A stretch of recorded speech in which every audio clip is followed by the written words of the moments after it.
Happy to have all of you here. My name is Cheryl Price, and I am the publisher of Judson Press. Lauren Ng and I will co-host. Dr. Lauren and I will be your co-hosts today as we welcome Dr. Joseph Evans and also Curtis Ramsey-Lucas. Dr. Evans is our Judson Press author. If you don't have this book, we know that you will buy it. It's called Reconciliation and Reparation, Preaching for Economic Justice, as well as Curtis Ramsey-Lucas is our editor for In This Together. And also our co-host, Lauren Ng, is also a contributor. So again, thank you. And I just introduce everyone who's going to be on this wonderful session we'll have tonight. Dr. Joseph Evans, Dr. Curtis Ramsey-Lucas, and Dr. Lauren Ng. So welcome, and each of them will take a moment just to say a little something more about themselves. So thank you and welcome to Judson Press's first book club. Yay! God bless you. Dr. Evans?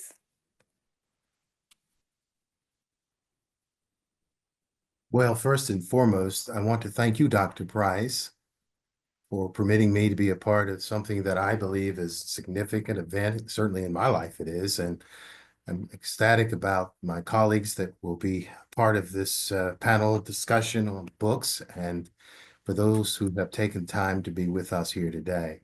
Currently, I serve as the J. Alfred Smith Senior Professor of Theology in the Public Square and Director of Truth, Racial Healing, and Restorative Justice in Berkeley, California, at Berkeley School of Theology.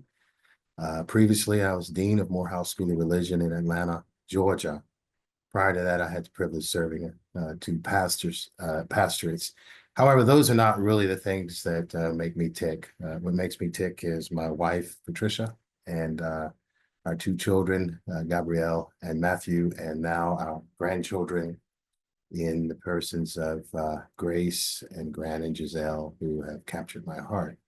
So that's kind of how I orientate to the world, faith and family. And I think that's a lot of what inspires me to try to contribute to the literary culture, as well as making an effort to teach our faith walk. So I look forward to being with all of you this evening. And again, thank you, colleagues, and thank all of you for being here.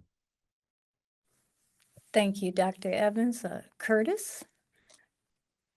Thanks, Dr. Price, and thank all of you for joining us this evening. It's good to be with you.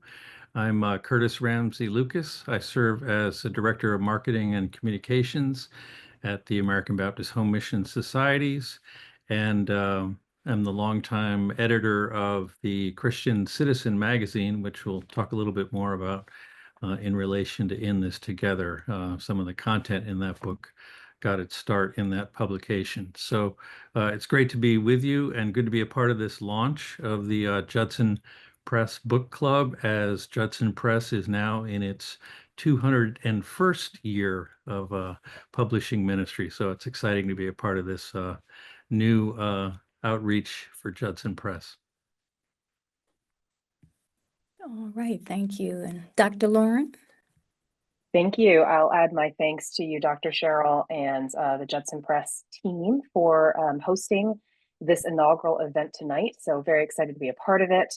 And my name is Lauren Ng. I serve as Senior Program Officer at the Berkeley School of Theology, right at the same spot that Dr. Evans does. And actually it dawns on me, Dr. Evans, that I have yet to just walk up the stairs and get you to sign my copy. So I'll be bringing this into the office tomorrow to make sure that that happens. And prior to serving here at Berkeley School of Theology, I was actually on staff with the American Baptist Home Mission Society, serving as Director of Leadership Empowerment. So just started my post at Berkeley School of Theology this past June, and I am directing a Lilly Endowment funded program called the ARC Initiative at BST that seeks to help Asian American congregations and leaders to thrive through the telling of stories. And so I'm really excited to be doing that work within the Asian American community. I'm married to Daniel. I have 3 kids, one who's a freshman in college at George Washington University, a junior in high school, and an 8th grader. And we're very full this week, eating lots of things because it is Chinese New Year, Lunar New Year. on Wednesday. And so we've just been right. eating and collecting all kinds of sweets and things like that. So it's a festive time in our household. And with that, Dr. Price, should I just move into our first questions? Yes, I think that would be good. And just a moment, a reminder that Judson Press is a part of the American Baptist Home Mission Societies, where the Reverend Dr. Jeffrey Hagray is our executive director and also the CEO for Judson Press. So thank you, Dr. Lauren. Thanks. So I have the privilege of asking Dr. Evans a couple of introductory questions, just so that we can get to know more about who Dr. Evans is and more about this book, Reconciliation and Reparation, Preaching Economic Justice. So the first question that I have for you, Dr. Evans, is if you can state briefly, maybe, 25, 30 words or less, why you wrote this book. Well, that's and I say we, I think the team that I worked with at the time at Judson Press, I think we thought the book was a bold action, perhaps maybe a little bit ahead of its time in respect to a religious scholar. I'll use that term.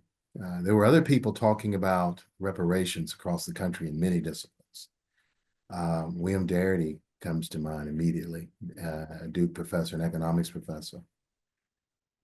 But when we decided that we would make an attempt to associate the justice motif of reparations with the biblical narratives, we found that to be a very easy task. Actually, it wasn't hard to do at all. And so at that time, Judson Press supported me in doing it. And you may remember, I don't know, but J. Alfred Smith Sr. Wrote the foreword, which didn't hurt me at all, did it? To have him write the foreword, to have other people be interested in reading it. But the truth of the matter is, the book came at the right time. It was supported by biblical narratives. I think it points toward intersections with reparations and reconciliation. And I think you use a Venn diagram and place reparations in the center, justice and reconciliation, those circles overlap with reparations. So apparently, well, I'll say this as humble as I know how at this point in this book, it's not too often that I don't go somewhere that people tell me they've read this book or they own the book. And so that really made the labor rewarding in writing. Yeah, wonderful. Thank you, Dr. Evans. And, to illustrate this thesis, if you will, that effective 21st century preaching is prophetic when it does address closing that income and wealth gap and dealing with the reparations. You use a lot of illustrious examples in your book to demonstrate this. Can you name 3 or so experiences that you tell of your own journey in researching and writing this book, or examples from your book that you would like readers to discover or explore? Sure. As I recall, the thesis of the book is fairly straightforward. And I would like to repeat that because I think it is even more relevant now than it was when the book was written. Thomas, and I pronounce his name Piketty, and I think that's how he pronounces it. I do it now because I used to say Piketty, and I was told that wasn't the right way of doing it. So I think it's Piketty, but he's an economist that wrote really good. If you have time to sit down and read it, Capital in 21st Century is one of the books, and in real terms, he helped us with the thesis of the book. And the thesis of the book is simply this: when private interest exceeds that of public interest, we cease to be a democracy. When private interest exceeds that of public interest, we cease to be a democracy. So I don't have to tell you that a recent election and surrounding the election, we see where the oligarchs and the plutocrats have literally bought a presidency, to be very candid with you. And so clearly, when we start talking about the excesses of wealth in one group of people versus the inequalities for majorities of people, we find ourselves moving toward a late capitalism or toward complete imperialism. The examples that come to mind when I was, when you write a book, you kind of get into the characters of the book. And I remember I wanted to go to the University of Virginia. I had recently read an article where the University of Virginia was expanding the university's cemetery.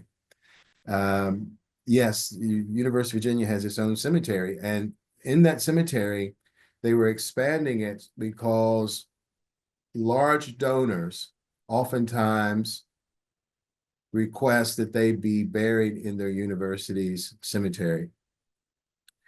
While they were trying to do the excavating for the expansion of the university's cemetery, they ran into these different types of soil. And so the people on the dig immediately stopped because they realized they had literally dug up some human remains. Who were the human remains? There were 40 slaves that had been buried in unmarked graves on the north side of the cemetery. And that was of great interest to me because my family is originally from Charlottesville, or at least Earlysville, the Bleak House Plantation. And so we can trace our family back to 1830, which is unusual from African Americans, but we can do that.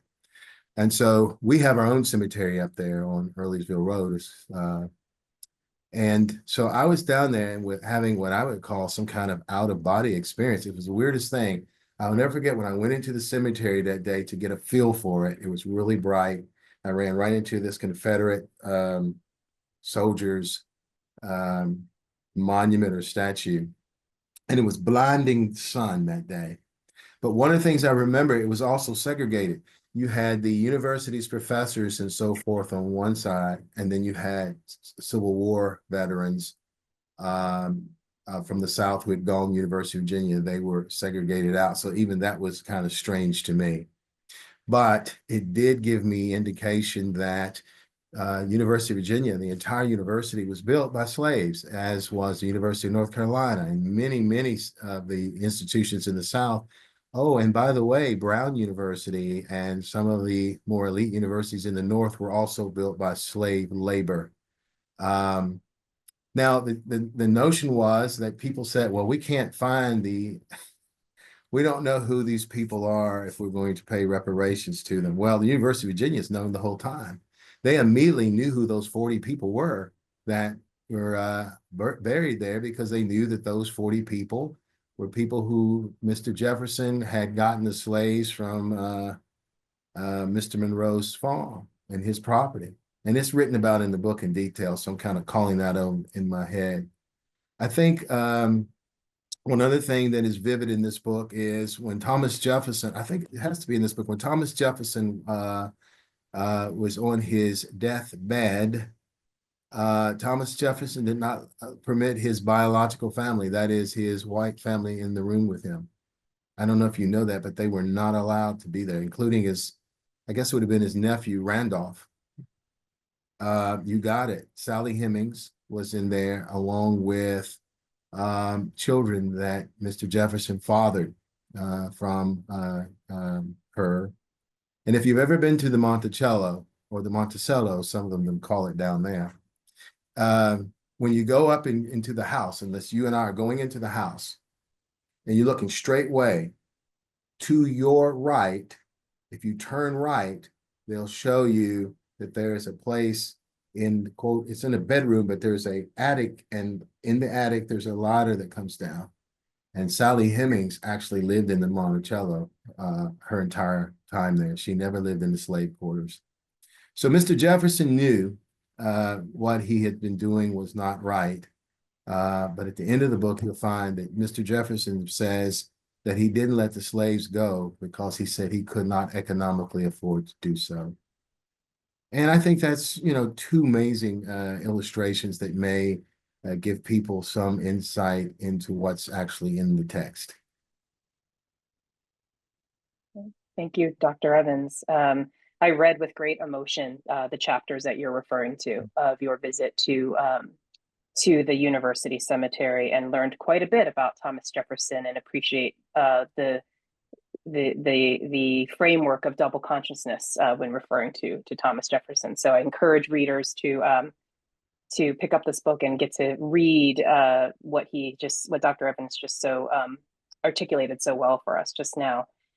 We're going to move on to Dr. Cheryl asking Curtis a couple of questions now, and I'll pass it to you, Dr. Cheryl. Thank you so much. Curtis, similar questions from your book In This Together. It was written, especially during our time of COVID, and having that comparison of what was happening then as well as now. Can you just explain to us also in 25 words or less, why you decided to become the editor of this book? And with that, you can also just move in to give us a couple of examples and experiences from the book that really resonate with you, that spoke to when COVID was really raging in this country, to now it's still a part of who we are, but what the authors contributed in the book, what you found as you were editing, and how that also applies to today. Sure. Thanks for that question. So we had published beginning actually in early March of 2020, we began to publish articles in response to the COVID pandemic. We had some first-person accounts from in Seattle and Kirkland, Washington. Some of our writers out there, where some of the first deaths from COVID took place. And we began to publish a high volume of content for us, just looking at all the things that COVID brought up for churches in terms of changes in worship, the lockdowns, and how do we transition to online. For many of us in our congregations, we're behind the curve in terms of digital access for worship services. How do we engage in pastoral care in a context in which we're socially distanced? All those kind of questions we were addressing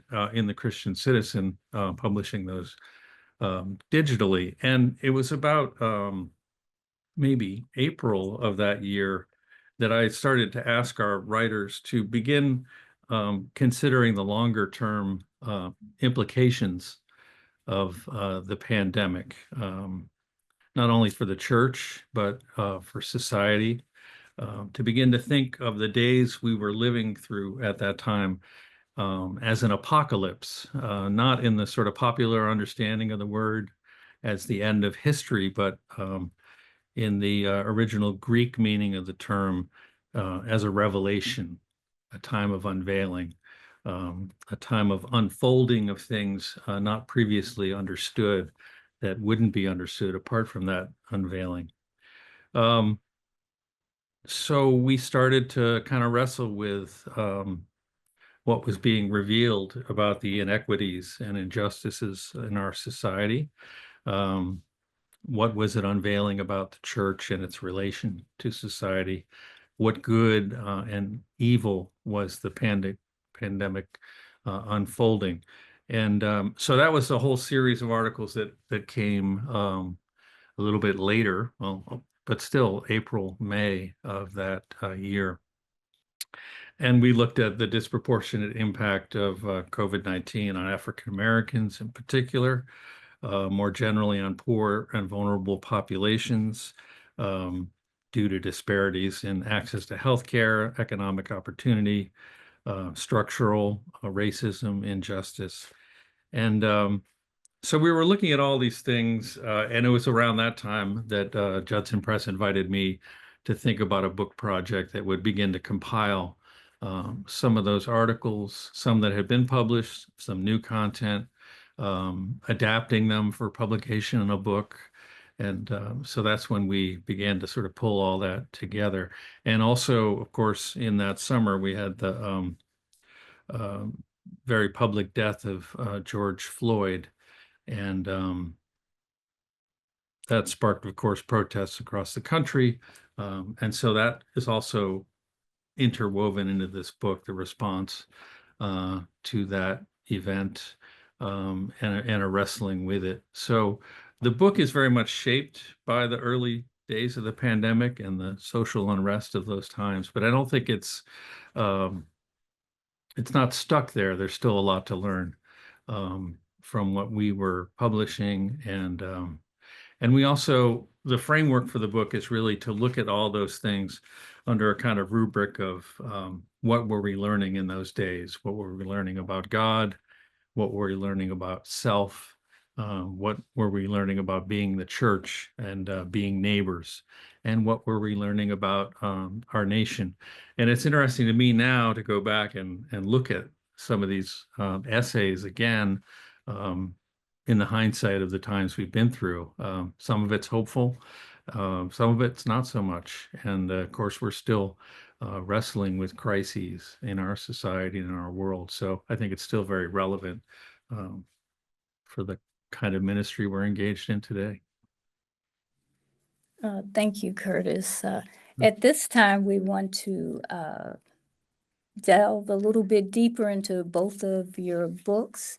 And so as we can see from the conversation already from Dr. Evans and Dr. Curtis, that there has the need to address issues dealing with justice and the lack of hope and people just not caring and respecting one another and thinking that other persons are not of value is something that still goes on, as we know today. So, Dr. Evans, I just want to start with a question with you.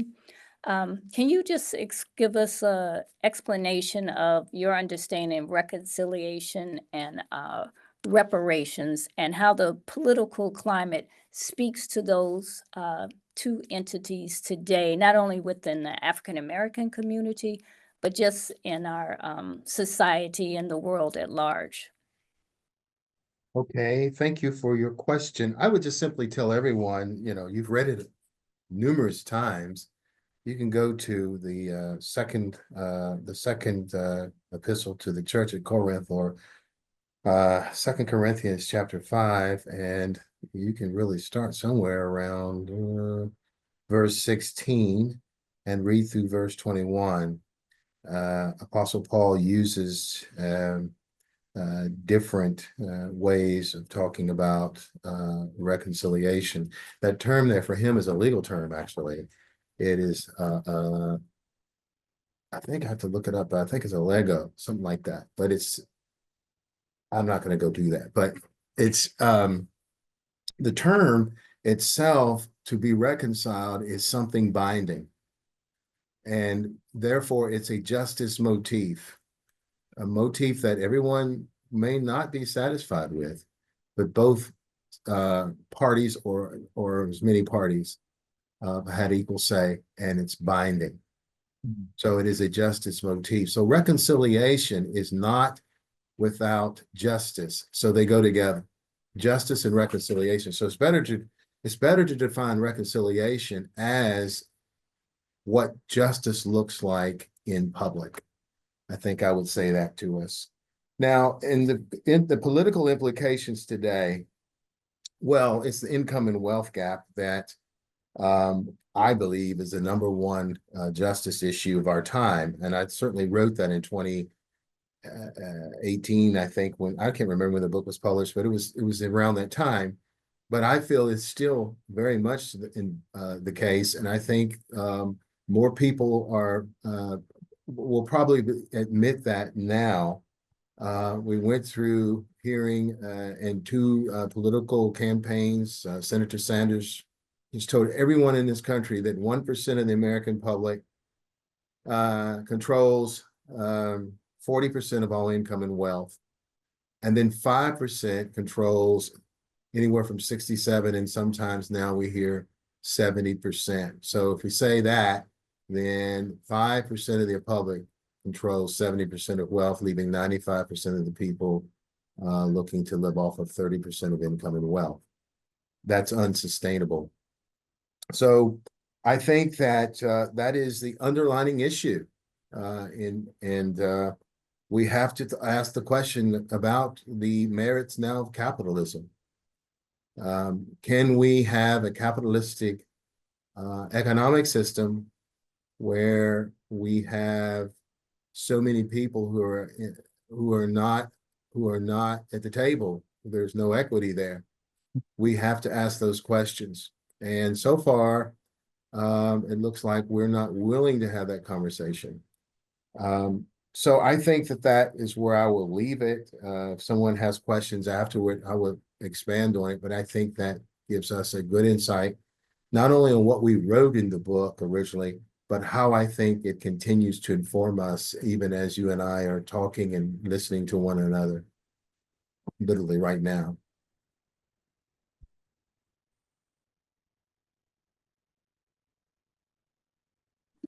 Yes, if you have any questions or comments, please post them in the chat, because after our questions we have with Dr. Evans, Dr. Curtis, we also will open it up to questions and comments in the chat for us to share and dialogue with as well. So one other question, Dr. Evans, when I was reading your book, I noticed that one of the main emphasis that you use, is on Du Bois principles. And so I just wanted to know if you can share more with us about why you chose Du Bois and why you put your explanations and your understandings of what he has said into sermons.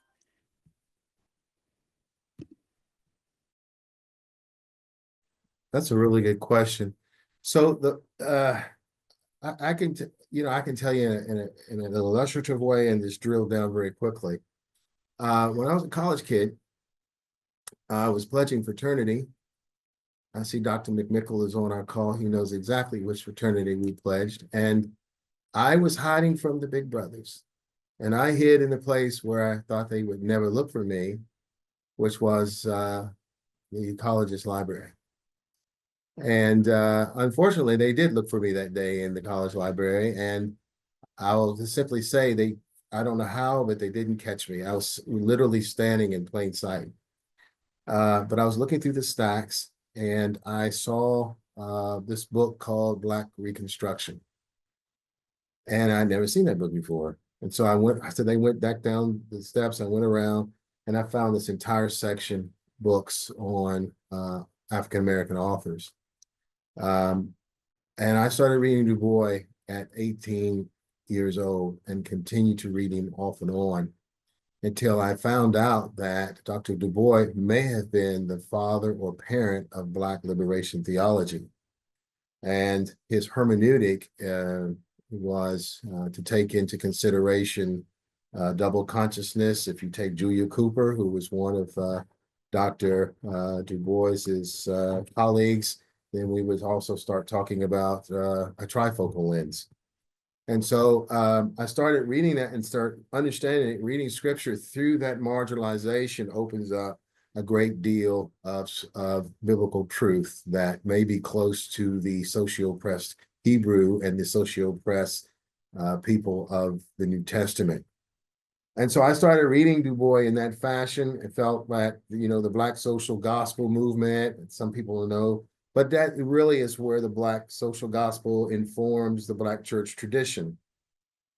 So the Black liberation theology, and I learned that by using Du Boisian, what I call the Du Boisian prophetic tradition. I don't know where I got that, but I coined it. Du Boisian prophetic tradition is a lens that I use to try to interpret text as much as some of the other European scholars that I learned to study under. I feel that Du Bois is also a theologian, but I also think that people like Billie Holiday is a theologian. I think that there are several people in the socio-marginalized context that were not necessarily formally trained in someone's institution, but nonetheless, when one takes them seriously, They are clearly have a formal, let's call it informal, formal theology that you can hear in their writings and in their music. Thank you so much. And when we move to our Q&A time, we will take questions if you want to raise your hands and so forth. Just keep that in mind too. And Dr. Lauren, I will ask now if you would invite Curtis to share with us a couple of questions and responses about his book as well in this together. Yeah, thanks. I'll be delighted to. Curtis, in this together, organizes itself into 5 sections. Section 1, what we learned about God, then what we learned about self, what we learned about being church, what we learned about being neighbors, and what we learned about our nation. And you've already spoken a little bit to how these chapters came to be. Some were articles already in the Christian Citizen that had appeared there and been published there, and then some were new. And as we think about the continual relevance of what it means to come together and to remind ourselves that we are not isolated and we are not alone in times of crises, I was especially drawn as I kind of revisited the book in preparation for tonight to Dr. Marilyn Turner Triplett's chapter on what we're learning about being community. And as you well know, as the editor, one of the things she references is about America's ledger. She actually references, which I found to be really apropos for today, given that today's the 80th anniversary of the liberation of Auschwitz. She talks about the ledger, the leather-bound books that kept track at Auschwitz when she went to visit it, of all of the belongings, that were left behind after the tragedies, atrocities at Auschwitz. And so then she makes the connection to George Floyd, and she talks about those 8 minutes and 46 seconds appearing on America's ledger. And then she goes on to name several other atrocities in our own nation's history that are on our ledger. And so I wanted to ask you, as you think about the different aspects of how this book was compiled, and then think specifically around the time we find ourselves in now in 2025. Can you speak a little bit to the relevance that all of these chapters and sections have for today in 2025, and maybe something specifically around Dr. Turner Triplett's chapter and her reference to our nation's ledger? Yeah, I'm just looking at that now. She writes, she goes through this series of, traumas and atrocities, and talks about America's ledger does not end in our past. It continues to destructively influence our current realities. There is that sense, that deep-rooted systemic injustice that continues to shape who we are. And I was also really struck by Marilyn's writing about our kind of mentality, our wanting a quick fix to things. And I just would like to read part of this, because as I go through this, it's odd for me to talk about this book in a way, because it is the brilliant writing of so many people, not me. But I just want to share her words. And of course, she's writing here in the sort of depths of the pandemic. And there is this kind of hopefulness throughout the book. People talk about what will we be on the other side of this? What will, that's somewhat contingent on how we deal with things like the inequity and inequality in our society. So I think people were looking for hope that we would address these things that maybe we haven't sufficiently. But she writes, what will become of this moment? Americans tend to resist the hard work associated with in-depth analytical thinking and grace-filled dialogue with persons of diverse views. Instead, we embrace representative solutions that invite diverse voices to tables traditionally dominated by white male voices, but avoid the hard work of incorporating the message those diverse voices bring. We are a nation with a microwave mentality. We insist upon instant answers and instant gratification. What we face is the result of an accumulated disregard of our shared humanity. Addressing it will require, and I love this term, a slow cooker mindset. And I think that's still the challenge. I think in our political life today, we're seeing a lot of sort of simple solutions or easy answers that aren't really addressing some of these inequities we've been talking about, the injustices, the structural racism and sexism, homophobia in our society.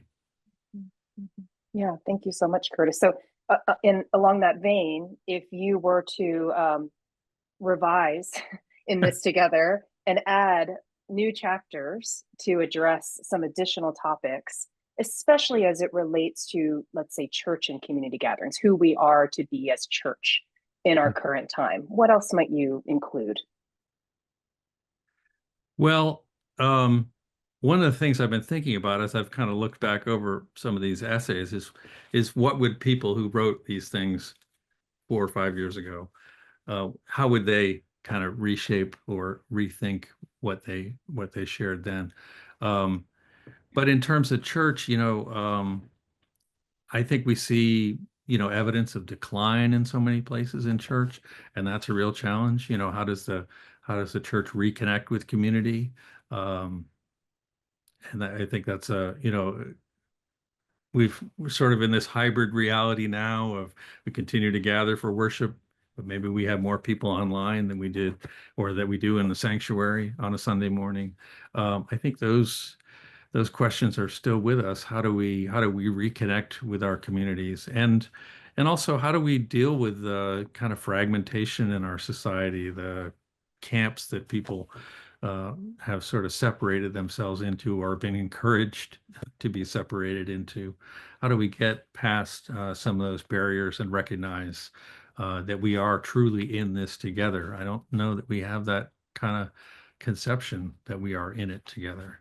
So that would be where I would go. Yeah, thanks, Curtis. Sure. Well, it's maybe a lucky day for you because as one of the authors of one of the chapters in the book, I can tell you what I would do differently 4 or 5 years later, because Dr. Cheryl did ask me to also share a little Yes. bit about my particular chapter. And so I penned the chapter called Pushed or Prompted, God's Invitation to Change.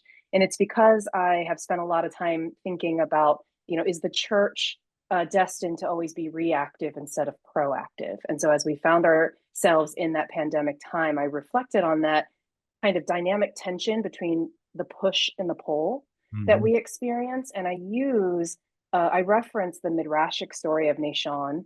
And this story, the way it's told is that as the leaders of the tribes of Israel stood at the edge of the Red Sea determining who should go in first, Nahshon stepped forward and first walked into the water up to his ankles, and the water did not consume him, then moved further in, and the water came to his knees, and the water did not consume, and then to his hips, and then to his shoulders. And right at the moment that the water was about to cover his nose, God parted the sea.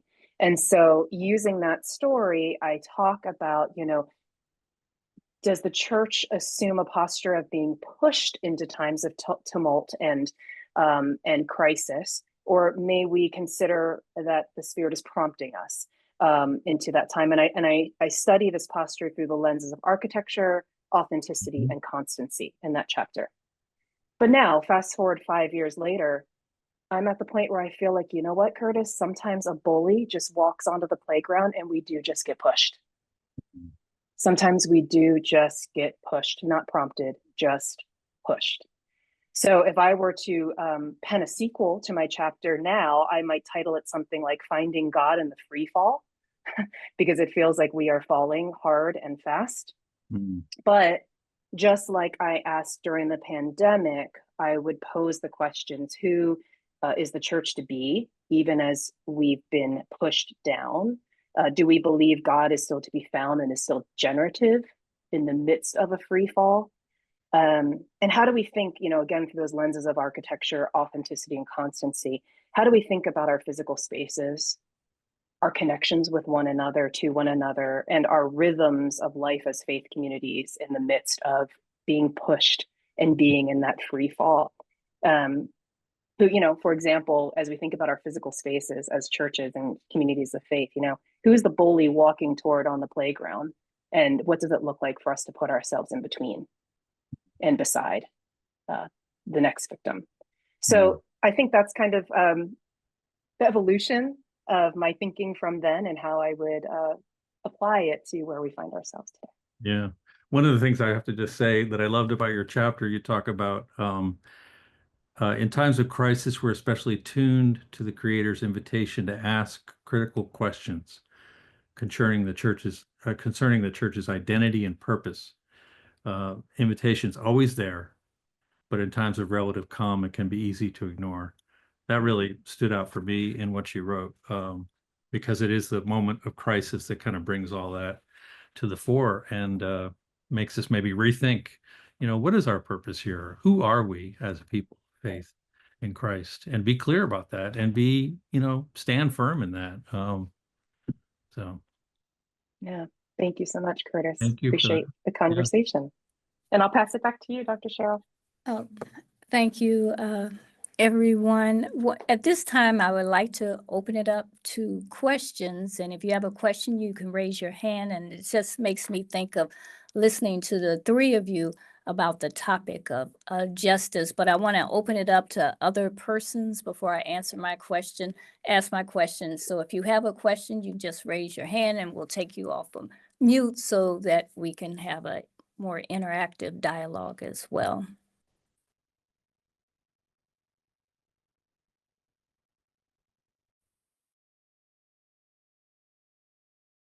Dr. McMickle? I put a question in the chat Oh, okay. for Dr. Evans. Okay. I don't Would you like me see to it. read it for you, Dr. Yes. Cheryl? Go ahead. So Dr. McMickle asked, to Dr. Evans, how do you incorporate the idea of South Africa's Truth and Reconciliation Commission as part of your concept of reconciliation? That's a very good question. I think at the time when I was writing this book, I'm not sure my understanding or appreciation for the South African approach was mature enough. Now, having said that, 5 years removed, I think that it would have been a very good informant for some of the things that I was writing about. For example, I don't know how this is going to turn out, but apparently, obviously, the South African Truth and Reconciliation Commission was dealing with deconstructing authoritarianism. That's where they began. The South African apartheid is authoritarianism. They were trying to deconstruct authoritarianism, which means that they had to deal with racism and violence to work toward a constitutional democracy. They had to deal with human rights issues, and some would say on both sides. When the Afrikaner was inflicting human rights crimes toward the marginalized, they were also returning fire. They were not as passive as perhaps some others. So when I think about our own country currently, we're kind of going from the opposite direction. We're moving from a constitutional democracy toward authoritarianism, and the authoritarianism is giving support to racism, misogyny, genderisms, phobias, and of course, violence. I think I heard someone talk about George Floyd and others. So as South Africa was trying to deconstruct and perhaps evolve, the United States is devolving. We're going in the opposite direction. So I know somewhere in between those two models more than likely intersect.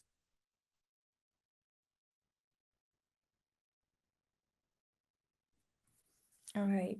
Thank you, Dr. Evans. And any other questions or comments that you want to share? at this time? Talking to me? Oh, I'm just opening it up to Oh, okay. anyone, Okay. if anyone has any other comments or questions you would like to share based on, There's someone up there. Dr. Patricia? Yes, thank you, Elizabeth? Dr. Cheryl. I've enjoyed both of your books, Dr. Evans and Dr. Lucas, and I'm not sure if I've heard enough about In This Together since the inauguration and the revoking of people's lives, the immigrants, the LGBTQ plus community, the persons who are out of jobs or they got promoted Wednesday and then they found out Friday they could not be the chief of certain positions and because of what's going on in the government. And when it comes to preaching economic justice, Dr. Joseph, how do we preach economic justice during this week, during this time? I mean, I preached Sunday and I said, I mentioned both of your books and I said, we're in this together, not just, and it's not about Democrats or Republicans, it's about both and. It's about Democrats and the Republicans. It's about blacks and whites, the Asian community, the Alaska Natives. I'm out here in Alaska, and sometimes I don't know if, as a pastor, or if the clergy groups that I'm a part of, if we are affirming the ministry in times of crisis is for all of us, not just Christians. I don't know if I'm clear in my question or my statement, but could either one of you or both of you say more about that, please? And I've enjoyed the presentation so far. Thank you so much, both of you. Curtis, would you like to go first? Sure. Yeah, I think, thank you for that question and comment. I mean, this has been just a whirlwind week, and I think, yeah, we need to do more to get the word out about the book, and really just to think in those terms of what does a community look like in which we understand ourselves to be in this together. I quote at the beginning of the book, at the beginning of the pandemic, I was preparing to attend a annual event that the American Association of People with Disabilities hosts in Washington every year, their Leadership Awards Gala. And Senator Robert Dole was the recipient that year. And of course, Senator Dole had a long career of advocating for inclusion of people with disabilities in our society. And the event went on. He was not able to attend in person, but he wrote a letter, and I quoted in the book. But he talks about none of us walk this road of life together, walk this road of life alone. We are in this together. That's kind of where the origin of the whole concept came from. But I think, yeah, we need to continue to preach that message and live it out in our communities, and maybe not be distracted so much by all the commotion and chaos we see. Really stay focused on the issues that are coming to the fore. But it's deeply troubling to me that we are in a situation now where we have paused our refugee resettlement, including people who were on their way to this country who were turned away, have to go back to the situations they were facing that were causing them to flee. That through executive order, the administration is rescinding the notion that schools and houses of worship are safe spaces for people, that they feel they have the right to come into a church to arrest or detain undocumented people. Those are very troubling developments, and I think it's a time to really take a hard look at what it means for us to be in this together and beyond our own community of faith, even to, just to, as you suggest, broaden outward from our own particular faith tradition. Thank you, Dr. Curtis. I have a question for Curtis and for Dr. Evans. It deals with justice, and I'm pulling this from Dr. Evans' book where he talks about reconciliation as a human justice motif. And you also discuss and share how Jesus in Matthew chapter 4 was healing and teaching and just among the people. And so it makes me think as I listen to your responses to the questions that have been answered in your books, how do we, in this day and age now, as you talked about, Curtis, the different changes that have taken place so quickly within the last week or so, move forward to be just people, regardless of whether we're Christians or not? And how do we also best pass that on to our present generation of children and move that on to future generations as well, to become just people and live and act in just ways?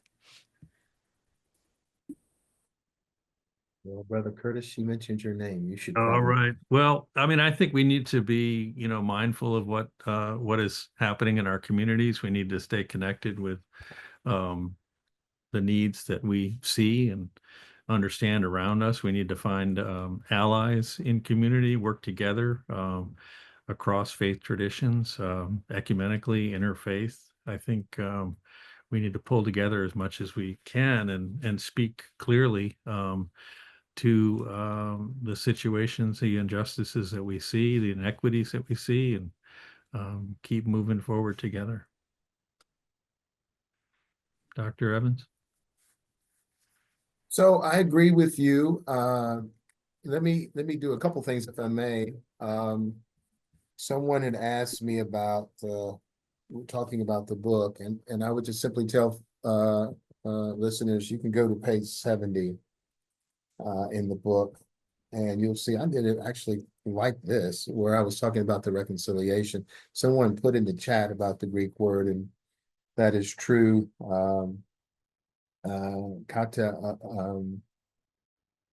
Katialasso, and I was talking about alasso, and it does appear in several forms. Paul is giving everyone different portraits or snapshots of how the word reconciliation goes through at least 4 forms in that chapter, 2 Corinthians chapter 5, verse 16 through 20. So I want to thank whomever put that in the chat, but it is correct, and they were correct to quote that out. And then the human justice motif of Jesus in Galilee, as Jeffrey Havgray says, Capernaum, Galilee, is a very powerful text about the healing the sick and the demon possessed and so forth and so on. But it's also an ethic. It's an ethic, I think, for us to understand that whether people are Christians or not, the community at large rests upon our ability to share basically some of the 4 principles or 4 core beliefs, freedoms in the Baptist tradition. One of which is religious freedom, or for that matter, the right to not have a religion at all. That doesn't mean that you and I do not have a responsibility for a person. I think it's soul freedom, church freedom, Bible freedom, religious freedom. But I don't think that divorces us from human justice and respecting each person's identity and, of course, each person's soul. So just to kind of loop back, I wanted to very quickly thank you, Sister Patricia Wilson, and thank you for your service in Alaska. And just to be honest with you, we'll cover it in prayer, be praying for you in ministry there. as you try to address, I did put a couple of articles I would ask everyone to read. We have an official response to the election that is called a credo, and it is now being published across the country. When I say across the country, it is in several of the African-American newspapers. It will be featured in Christian Ethics Today and other places. And so we want you to know that we are resisting on behalf of many people as we possibly can. And I think one of the articles that I put in is actually from the Baptist Global Net. Did that make it in? Yes, it did. Baptist News. So, Dr. Cheryl Price, at the end of the day, I believe it is our obligation to stand in the gap for all people. I think that's just a Christian duty, whomever they are. And I would argue with 1,000 angels that our responsibility is to find the most vulnerable person or people group and stand in the gap for them. And it doesn't matter if I agree totally with them or not. That's irrelevant. If people are going to pick out a people group or an individual to try to demonize, then I think every Christian knows where she or he should be standing, and standing on behalf in solidarity with those people.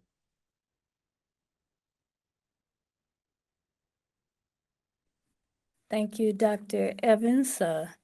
As we come to a close, Curtis, do you have any closing remarks?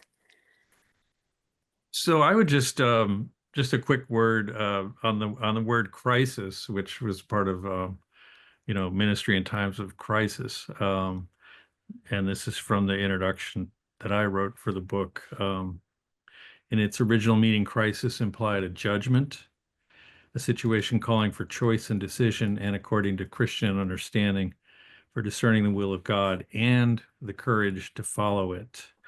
And I think we would do well to recapture that original meaning in the context of ministry in times of crisis, to be reminded that crisis has a deeper meaning than how we often think of it, a bad situation, impending, disaster, that sort of thing.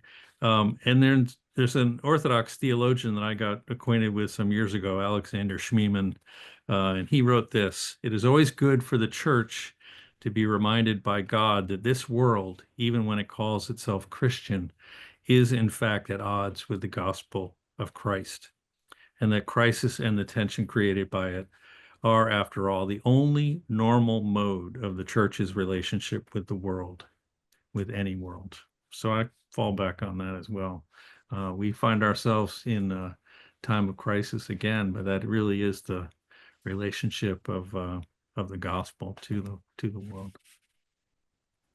Thank you both, and thank you, Lauren, Dr. Lauren, as serving as our co-host today, and all of you who have joined us. Dr. Evans, thank you for such a rich conversation. And again, make sure you pick up, if you haven't already, Dr. Evans' book, Reconciliation and Reparations, as well as from our honorary Dr. Curtis, Ramsey-Lucas, In This Together.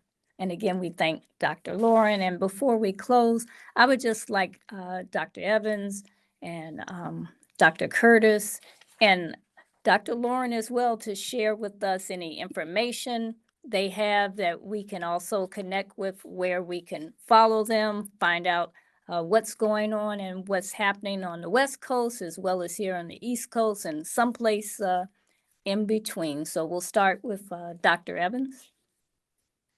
Well, first of all, I want to thank you, Dr. Cheryl Price, for inviting me to be a part of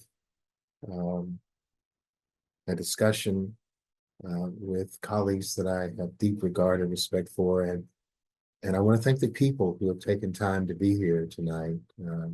Judson Press is extremely important to not only those of us who are American Baptists and But frankly, the record shows that it has been, Judson Press has been very consistent. And I'll just give you a quick example and I'll move on. Certainly in the 1980s, if I were to try to read a book, something from the R&E, a Review and Expositor, anything that had to do with the quote-unquote academy or the institutional sphere, and I wanted to read minorities, or even for that matter, African Americans, I guarantee you it would have been in Judson Press. Judson Press was publishing Blacks long before anyone else was, whether it was Bill Jones or Wide Walker, J. Alfred Smith, to name a few. All of us read Marvin McMichael's books. Of course, he came later, but the point is clear that Judson Press has always been a beacon of light for people such as myself that would choose to be an author. And so I would simply thank you for that. If you would go to bst.edu, you can go to our website. And if you not only my program, but you're going to see Dr. Lauren's program is on our website. And if you would go there and then look at the tabs, and you're going to see the Center for Truth, Racial Healing, and Restorative Justice. We're doing some really unique work. And I ask that you consider following us on our newsletter. And I think you'll see that some of the things that we're talking about now are a part of the work that we do. We make every effort to bridge a link between the academy, as we call it, but also the church, and extending it to community. For example, on February 22nd, and it will be on live stream, former Congresswoman Barbara Lee will be our keynoter for our fourth event on the unhoused populations here in Oakland. Why are they unhoused, by the way? They're spending $121 million a year in the city of Oakland on the unhoused. They don't have any housing. And so we're trying to get to the bottom of that. So please go to our website and look at that. And I'm looking forward to writing a new book, Cheryl. I'm drafting now, and I'm excited about it. It takes me a long time to think about what I want to really write, but once I do, I'm like locked. So stay tuned. And again, thank you for being here, everybody. Thank you so very much.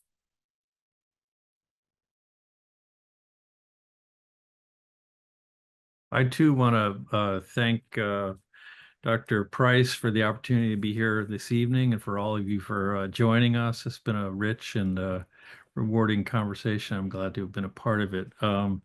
I would encourage you to visit us at abhms.org. You can sign up for our monthly newsletter, Home Mission Now, for updates on all things related to American Baptist Home Mission Societies.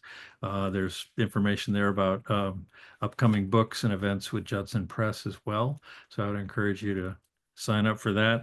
And then also visit us at christiancitizen.us and sign up for the Christian Citizen Weekly, which is a weekly e-newsletter featuring everything that we're publishing currently, as well as articles of interest from other publications. It's a great way to stay connected with content that we're publishing in the Christian Citizen. And then, of course, you can find both Home Mission Societies and Christian Citizen on social media. We encourage you to follow us there and engage with us on those platforms as well. Thank you. Thank you. And I'll add my gratitude to everyone. And I'm putting in the chat the link to BST Center for Truth, Racial Healing, and Restorative Justice, the direct link that Dr. Evans just spoke about, followed by my email, then the direct link to the ARC initiative at Berkeley School of Theology. That is the program that I direct with Asian American congregations and leaders. And then the last URL is actually my poetry website. And I'm excited to say that I will be releasing my first book of poetry later this year. So you can stay tuned and be on the website for updates. Thanks, Dr. Cheryl.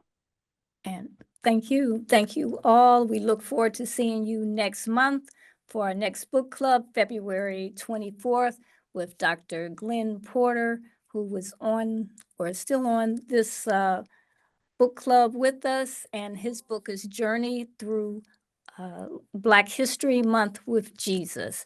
And so again, that's February 24th. Look forward to seeing you all. And thank you. God bless you. And have a wonderful, wonderful evening. Thank you so much for joining us.